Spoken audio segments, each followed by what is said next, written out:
చాలామంది గుడికి వెళ్తున్నప్పుడు ఒరే తాగకూడదు, తప్పులు చేయకూడదు, నువ్వు మంచిగా పట్టు వస్త్రాలు కట్టుకుని దైవ దర్శనం చేసుకుంటారు. కానీ యేసు పిలిచేది నువ్వు ఏ స్థితిలో ఉన్నా నువ్వు దేవుని దగ్గరికి రా. ఒక వ్యక్తిని అడిగాను నేను, అయ్యా చర్చికి రావచ్చు కదా. ఆయన అన్నాడు, నాకు డ్రింక్ అలవాటు ఉందండి, మానేసి వస్తానన్నాడు. ఇంకొక వ్యక్తిని అడిగా, అయ్యా నీవు చర్చికి రావచ్చు కదా, నేను వేరే స్త్రీతో పాపం చేస్తూ ఉన్నాను, పాపం మానేసాక వస్తానన్నాడు. అప్పుడు కరెక్ట్ అంటారా కాదంటారా? మరి ఏంటి కరెక్ట్? వాళ్ళు అభిప్రాయం అది. అసలు నువ్వు పాపం ఎందుకు చేస్తున్నావు, ఎందుకు తాగుతున్నావు, ఎందుకు ఆ స్త్రీతో తప్పు చేస్తున్నావు, ఎందుకు మోసాలు చేస్తున్నావు అంటే అది నీకు ఇష్టం కనుక, తాగడం నీకు ఇష్టం కనుక, పాపం చేయడం నీకు ఇష్టం కనుక, అది నీకు ఇష్టం కాబట్టి చేస్తున్నావు. నీ ఇష్టాన్ని నువ్వు వదిలిపెట్టి రాగలవా? ఎవ్వరూ కూడా తన ఇష్టాన్ని వదిలిపెట్టలేరు.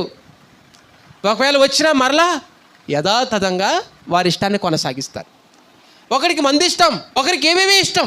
చిన్నపిల్లంటే ఒకరికి ఫ్రీ ఫైర్ ఇష్టం, ఫోన్లు ఇష్టం, ఆటలు ఇష్టం, ఒక్కొక్కరికి ఒక్కొక్కటి ఇష్టం. అయితే తను ఇష్టపడిన దానికంటే గొప్పది నువ్వు చూపించావనుకో, ఆ వ్యక్తి తప్పకుండా తను ఇష్టపడింది వదిలిపెడతాడు. నీకు ఒక వాచ్ ఇష్టం అండి, చాలా ఇష్టం, అంతకంటే మంచి వాచ్ నీకు నేను గిఫ్ట్కి ఇచ్చాను అనుకో, పాత వాచ్ ఏం చేస్తాను, వదిలిపెట్టేస్తావు. అవునా కదా?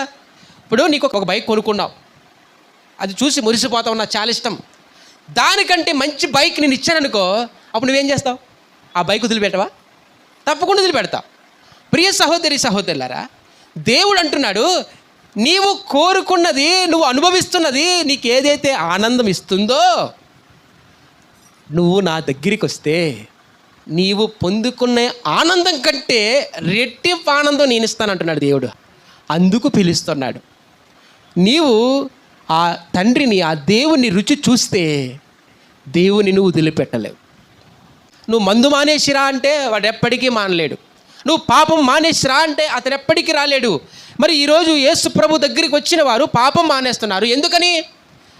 ఎందుకు మానేస్తున్నారంటే ఆ పాపములో ఉన్న ఆనందము కంటే క్రీస్తులో ఉన్న ఆనందం బహు బహు గొప్పది కనుక ఈ పాపాన్ని తేలికగా వదిలిపెట్టేస్తున్నారు. దేవునికి స్తోత్రం.